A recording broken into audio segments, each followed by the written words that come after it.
गहलोत सरकार के बजट को लेकर आज एआईसीसी मुख्यालय पर पीसी हुई। राजस्थान प्रदेश प्रभारी अजय माकन ने कहा, पूरे देश में सरकारी कर्मचारियों के लिए पुरानी पेंशन स्कीम लागू की जाए जो कि कांग्रेस सरकार ने लागू की थी, जिसे एनडीए की सरकार ने हटा दिया।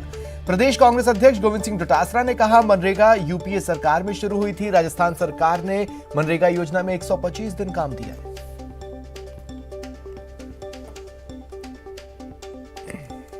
कर्मचारी हैं उनको ये समझ लेना चाहिए कि उनके हितों की रक्षा हमेशा हमेशा कांग्रेस पार्टी ने करी है और जिसका इस बार अब वापस राज्यों से जीता जागता उदाहरण अशोक गहलोत जी की कांग्रेस सरकार ने राजस्थान में किया है।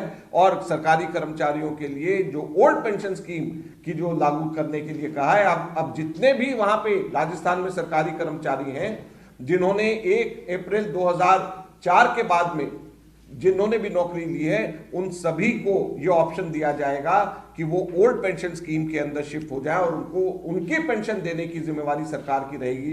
ये बजट की एक बहुत बड़ी घोषणा है जिसका हम लोग पूरे हिंदुस्तान भर में हम कहते हैं कि हमको हमारी राज्य सरकारों को और केंद्र सरकार को करना चाहिए।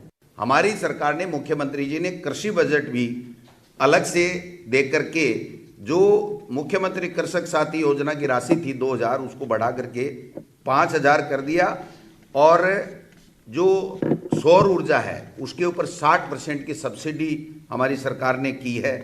मैं समझता हूं कि ये जो 1 लाख किसानों को सोलर पंप के लिए 60% अनुदान होंगे, इसमें 500 करोड़ रुपए और SC/ST वर्ग के लिए 45,000 रुपए का अतिरिक्त अनुदान भी इसमें हमारी सरकार ने करने का फैसला बजट घोषणा के अंदर लिया है।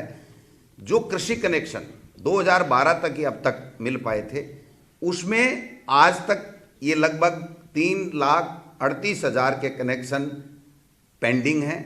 उनकी पेंडिंग आगामी हमारे समय में उनको जीरो पेंडेंसी की जाएगी, यानी 3,38,000 लोगों को विद्युत कनेक्शन किसानों को मिलेंगे, जिसमें 6700 करोड़ रुपए व्यय आएगा। तो मैं समझता हूं कि बाकी दुग्ध व्यवसाय को बढ़ावा देने के लिए पहले मुख्यमंत्री थे तब 2 रुपए का अनुदान दिया था, अभी उसको बढ़ा करके 5 रुपया कर दिया गया है। पंजाब चुनाव को लेकर केंद्रीय मंत्री गजेंद्र सिंह शेखावत ने कहा कि पंजाब में बीजेपी के सहयोग के बगैर कोई सरकार नहीं बनेगी और 2022 का यह विधानसभा चुनाव आने वाले कई दशकों के लिए नजीर बनेगा। गजेंद्र सिंह शेखावत ने कहा, पंजाब विधानसभा चुनाव के परिणाम अप्रत्याशित होंगे। इसके साथ ही यूपी चुनाव को लेकर गजेंद्र सिंह शेखावत ने कहा कि यूपी में बीजेपी की प्रचंड बहुमत से सरकार बनेगी। देश में एक बार फिर प्रचंड बहुमत के साथ में सरकार बनाने के मार्ग पर है और अब ये स्पष्ट हो गया है। जिस तरह के कयास पहले चरण में लगाए जा रहे थे, दूसरे चरण में लगाए जा रहे थे, लेकिन भारतीय जनता पार्टी को जिस तरह से एक तरफा आशीर्वाद जनता ने दिया है, सुदृढ़ हुई कानून व्यवस्था, सुधरी हुई लॉ एंड ऑर्डर की व्यवस्था और उसके अतिरिक्त अपराध मुक्त, भय मुक्त वातावरण के साथ में जीने का अधिकार जो उत्तर प्रदेश की जनता को अनेक वर्षों के बाद में मिला है, आज उत्तर प्रदेश की जनता उसके लिए एक बार फिर योगी जी को आशीर्वाद दे रही है। जिस गति के साथ में उत्तर प्रदेश में विकास हुआ है पिछले 5 साल और उत्तर प्रदेश विकास के सारे पैरामीटर्स और इंडिकेटर्स पर जिस तरह से अब पहली पायदान के प्रदेशों में जाकर के खड़ा हुआ है, इसलिए इस डबल इंजन की सरकार, योगी और मोदी की सरकार को जनता एक बार और अवसर देने का मानस बना करके आशीर्वाद देगी। उत्तर प्रदेश चुनाव में डबल इंजन की सरकार का दावा करने वाले केंद्रीय जल शक्ति मंत्री गजेंद्र सिंह शेखावत पंजाब चुनाव में भी अप्रत्याशित परिणाम आने की बात कह रहे हैं। हालांकि ये दिगर बात है कि राजस्थान के 2 कद्दावर नेता हरीश चौधरी और गजेंद्र सिंह शेखावत पर ही पंजाब चुनावों की दावेदारी थी।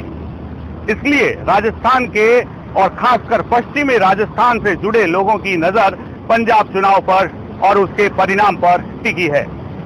रंजन दवे, न्यूज़ 18 राजस्थान, जोधपुर। फिलहाल इतना ही। नमस्कार।